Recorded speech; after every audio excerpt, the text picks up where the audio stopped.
Hello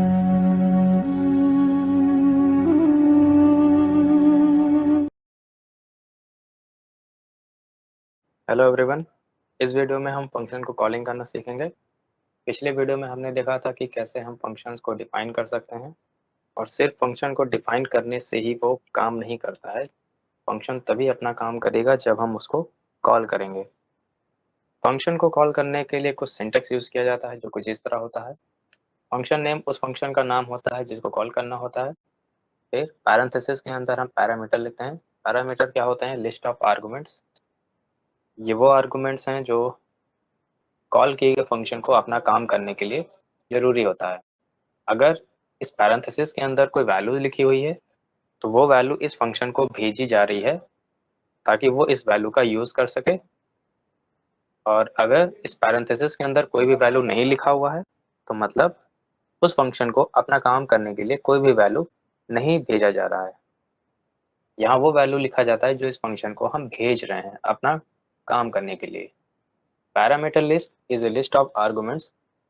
ये arguments की एक लिस्ट होती है। अगर आप भेज रहे हैं तो इसीलिए मैंने यहाँ पैरेंथेसिस में इफ एनी लिखा हुआ है। अगर कोई हो तो यहाँ एक सिंगल आर्गुमेंट भी हो सकता है और आर्गुमेंट की एक लिस्ट हो सकती है जो उस कॉल किए गए फंक्शन को भेजा जा रहा है या पास किया जा रहा है।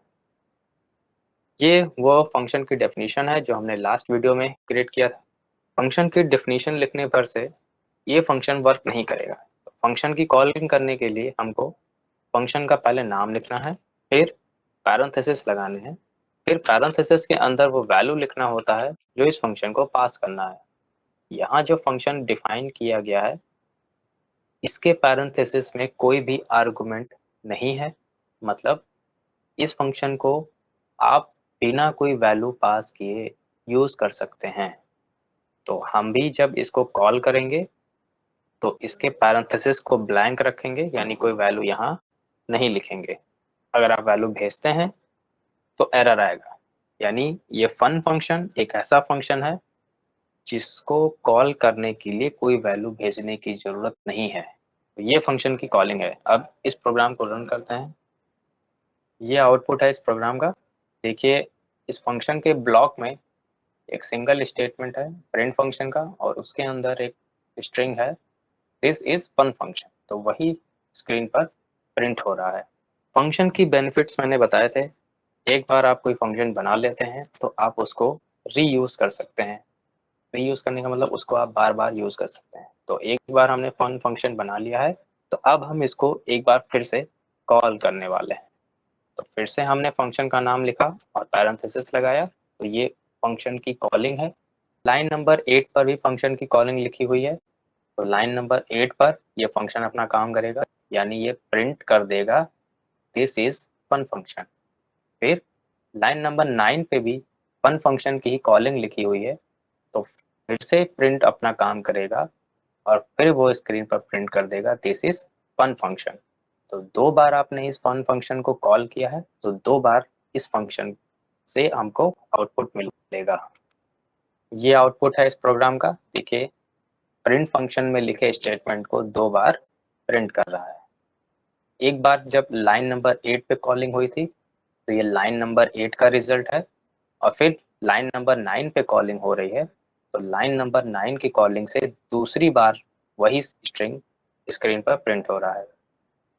फ्लो ऑफ एग्जीक्यूशन क्या होता है? पाइथन के प्रोग्राम्स में लिखे गए स्टेटमेंट्स के रन होने का, यानी एक्सिक्यूट होने का जो फ्लो होता है उसको हम समझते हैं। फ्लो का मतलब एक बहाव होता है, एक डायरेक्शन आप कह सकते हैं कि किस दिशा में और कैसे पाइथन के स्टेटमेंट्स रन होते हैं। जैसे मान लेते हैं एक प्रोग्राम लिखा हुआ है जिसमें 3 लाइन्स हैं, ठीक है। तीनों लाइन में हमने प्रिंट फंक्शन को कॉल किया है क्योंकि नाम लिखा है और पैरेंथेसिस लगा है। तो ये प्रिंट फंक्शन की कॉलिंग है, और इस फंक्शन को हमने एक स्ट्रिंग पास किया है। लाइन नंबर 1 पे अभी देखिए स्ट्रिंग पास है हेलो। तो लाइन नंबर 1 का स्टेटमेंट जब रन होगा तो वो पहले अपना काम करेगा, ना कि दूसरे लाइन पे लिखे प्रिंट फंक्शन अपना काम करेंगे या तीसरे लाइन के प्रिंट फंक्शन अपना काम करेंगे। पहले लाइन वाला स्टेटमेंट पहले वर्क करेगा और उसके काम कंप्लीट हो जाने के बाद ही दूसरे स्टेटमेंट का एक्सक्यूशन होगा। तो पहले लाइन पे लिखा प्रिंट फंक्शन अपना काम करेगा तो वो प्रिंट कर देगा हेलो। दूसरे लाइन पे लिखे प्रिंट फंक्शन जब अपना काम करेगा तो वो प्रिंट कर देगा डियर। और तीसरे लाइन पर लिखे प्रिंट फंक्शन जब अपना काम करेगा तो वो प्रिंट कर देगा फ्रेंड्स। जब इसका आउटपुट आप चेक करोगे तो कुछ इस तरह होगा, हेलो डियर फ्रेंड्स। ठीक है। जब इस प्रोग्राम का पहला लाइन रन होता है तो क्या होता है, ये कमेंट है। तो हैश सिंबल से हम कमेंट बनाते हैं पाइथन में। सिर्फ एक तरह की इंफॉर्मेशन होती है जो आप पाइथन प्रोग्राम्स में लिखते हैं। लाइन नंबर 3 का एक्सक्यूशन होता है तो एक फंक्शन की डेफिनेशन स्टार्ट हो रही है। तो डेफिनेशन स्टार्ट हो रही है लेकिन यहाँ कोई एक्शन नहीं हो रहा है, सिर्फ आपने डिफाइन किया है फंक्शन को। एक्शन अभी नहीं होगा, एक्शन तो तब होगा जब कॉल करोगे। तो इस तीसरे लाइन से चौथे लाइन पे, पांचवें लाइन पे और छठे लाइन पे ये पूरा फंक्शन इतना बड़ा है। अगर सातवें लाइन पे भी आप कोई एक्शन स्टेटमेंट नहीं लिखते हैं तो फिर इसका आउटपुट ब्लैंक ही आता है। हम क्या करने वाले हैं, हम मान लेते हैं यहाँ एक प्रिंट फंक्शन लिख देते हैं जिसमें लिखा हुआ है जस्ट हाय। इसका आउटपुट आया है। अब इस फंक्शन के डेफिनेशन से हमको कोई आउटपुट नहीं मिला। तो अब प्रिंट फंक्शन के अगर जस्ट नीचे कॉल करते हो तो क्या होगा, फिर वही चीजें, पहला लाइन रन होगा, दूसरा लाइन रन होगा, तीसरा लाइन, चौथा लाइन, पांचवा लाइन, छठा लाइन, ऐसे करके सीक्वेंस में स्टेटमेंट्स का एक्सक्यूशन होता है। यानी जो फ्लो होता है एक्सक्यूशन का वो ऊपर से नीचे होता है। तो पहले लाइन पे लिखा स्टेटमेंट पहले रन होगा और नीचे लिखे उसके स्टेटमेंट्स बाद में रन होंगे। तो एक्शन स्टेटमेंट यहाँ पर सिर्फ और सिर्फ 8वें लाइन पर है। यानी ये इससे हमको कुछ रिजल्ट मिलेगा। इससे ऊपर लिखे सारे स्टेटमेंट्स एक्शन स्टेटमेंट्स अभी नहीं है। जब हमने प्रिंट फंक्शन को कॉल किया तो वो अपना काम करेगा और उसने प्रिंट किया हाय स्क्रीन पर। इस लाइन पे लिखे स्टेटमेंट से हमको रिजल्ट मिला। उसके बाद में फन फंक्शन कॉल हो रहा है तो जो प्रोग्राम का जो कंट्रोल है वो इस फंक्शन को मिल जाएगा। यानी ये फंक्शन अपना काम करना स्टार्ट कर देगा। तो प्रिंट फंक्शन अपना काम करेगा और स्क्रीन पर प्रिंट कर देगा दिस इज फन फंक्शन।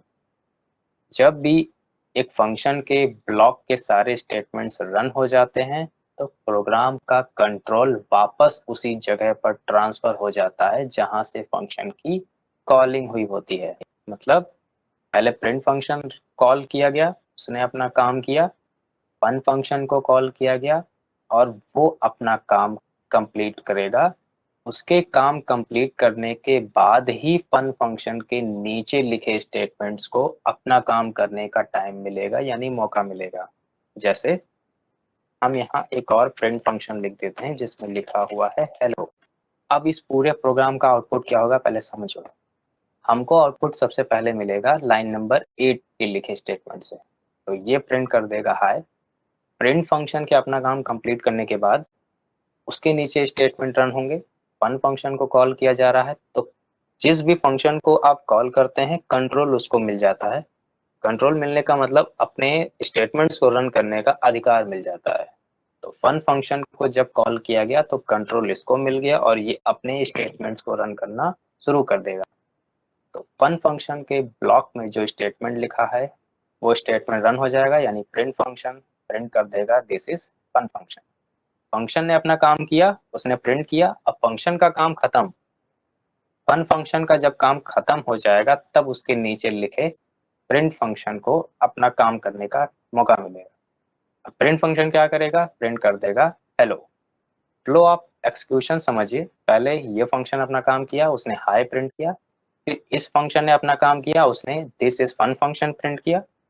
फिर इस प्रिंट फंक्शन ने अपना काम किया, उसने प्रिंट किया हेलो। तो hi this is fun function hello, ये आउटपुट होना चाहिए इस प्रोग्राम का। ठीक है। तो ये आउटपुट है इस प्रोग्राम का। देखिए जैसा हम खुद से रन कर रहे थे इस प्रोग्राम को आउटपुट गेस करने के लिए, ठीक वैसा ही आउटपुट आ रहा है। आप एक्सक्यूशन के फ्लो को समझिए, कौन स्टेटमेंट पहले रन हो रहा है कौन बाद में रन हो रहा है, ये आप समझ पाएंगे तो फंक्शन के काम को अच्छे से समझ पाएंगे। तो इस वीडियो में हमने फंक्शन को कॉल करना सीखा। आपके कॉल करने का जो स्टेप है वो भी बहुत मायने रखता है। आप कहाँ से फंक्शन को कॉल कर रहे हैं, कौन से स्टेप से कॉल कर रहे हैं, ये भी बहुत इंपॉर्टेंट होता है। तो आप खूब सारा एक्सपेरिमेंट करिए फंक्शन की कॉलिंग से रिलेटेड। अगर कोई दिक्कत आती है तो हमको कमेंट सेक्शन में ज़रूर बताइए।